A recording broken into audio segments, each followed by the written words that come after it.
You've probably heard this a million times. The goal is to teach our kids to be independent, right? To self-soothe. But what if that very common piece of advice, especially when we push it too early, is actually teaching them something completely different? Today, we're going to dive into why that forced independence can backfire, damaging trust, and how a totally different approach can build real, lasting resilience.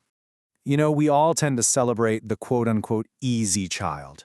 The one who plays quietly, doesn't make a fuss, doesn't demand much. We see it as a sign of maturity. But here's a crucial question we have to ask. Is that child genuinely resilient and content?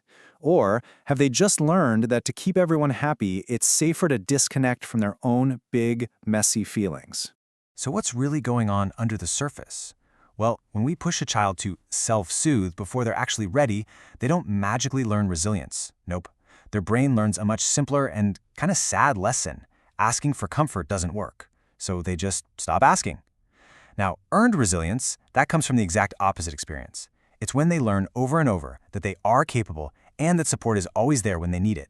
And that gets us right into this whole myth of the easy child. See, genuine independence isn't a skill we teach by creating distance.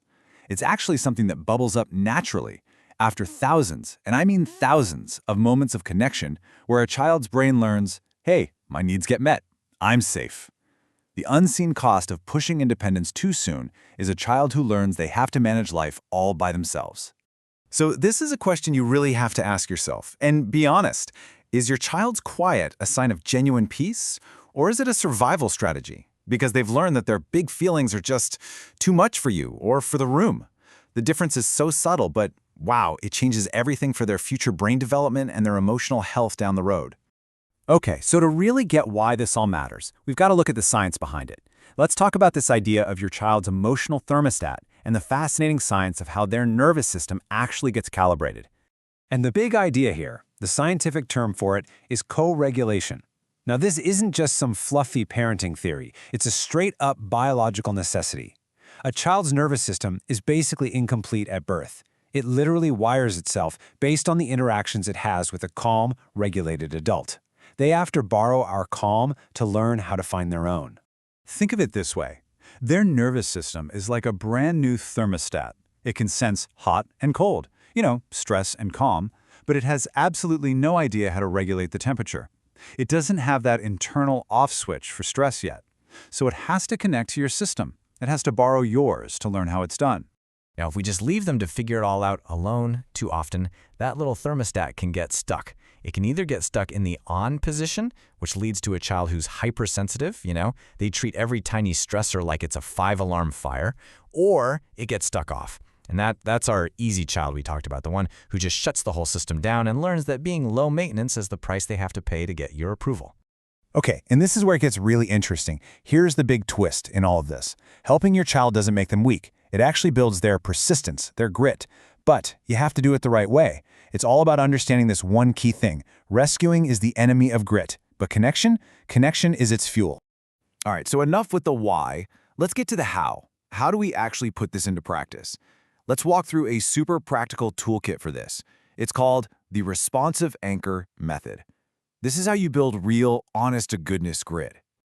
The very first tool is so simple, you can literally start using it today. It's the 10-second compass. The next time your child fusses or gets frustrated, your gut instinct is probably to jump in and fix it, right?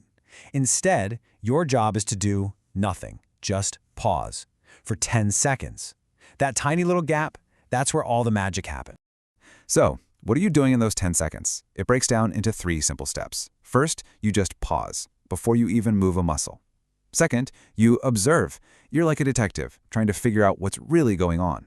And third, you calibrate your response. Based on what you see, are you going to just be a quiet witness, or do you actually need to step in and help a little? But how do you tell the difference? Well, you use your ears. You listen. Effort has a certain sound to it. It might be grunts, sighs, that sound of intense focus. It basically sounds like, I'm working on this. Distress, on the other hand, sounds like panic. It's that escalating cry that sounds a lot more like, help, I'm drowning over here. Okay, so if you're hearing effort, your role is incredibly simple but so powerful. You become a quiet witness. Just your calm presence nearby, that's it. That sends a critical message right to their developing brain. I see this as hard, but you are not in danger. You are completely safe while you try, and that allows them to stay focused on the challenge. But what if that effort tips over into real distress? This is key. We don't rescue, we scaffold. And you can see the difference right here. Rescuing is just doing the work for them, right? Just handing them the toy they're reaching for. Scaffolding, though, is helping just enough. So instead of giving them the toy, maybe you just move it 1 inch closer so they can complete that final effort themselves. And notice the language. You're not saying, "You're fine." You're saying, "Wow, I see you're working so hard." I love this analogy. It just makes everything click. Think of it like this. You want to be the water station, not the rescue car. If a car carries you through a marathon, you didn't run it. But if someone hands you a cup of water at mile 20, they've given you just what you needed to finish the race yourself. You're not doing it for them, you're helping them do it. So what's the end game here? What's the big long-term payoff of all this work? Well, it's all about building their inner voice, the voice that will guide them for the rest of their lives. You know, this might be the most important takeaway of the whole thing. It is your calm, steady presence during the storm, not just rewarding them after they've quieted down, that literally wires their internal monologue for the future. If they only get your comfort when they're finally good, they learn that your love is conditional. Because when you are that steady anchor in their storm, they are building 2 incredibly powerful core beliefs deep inside themselves. The first is, I am capable of handling big things. And the second one, which might be even more important, is, I don't have to be perfect to be worthy of support. And that right there is the foundation of true, unshakable self-worth. So the next time everything feels totally chaotic and you have no idea what to do, just remember this one thing. Your job isn't to be a perfect parent who stops every tear before it falls. Your job is to be the anchor. Because your calm stillness in the face of their storm is the single most powerful brain-building tool you own.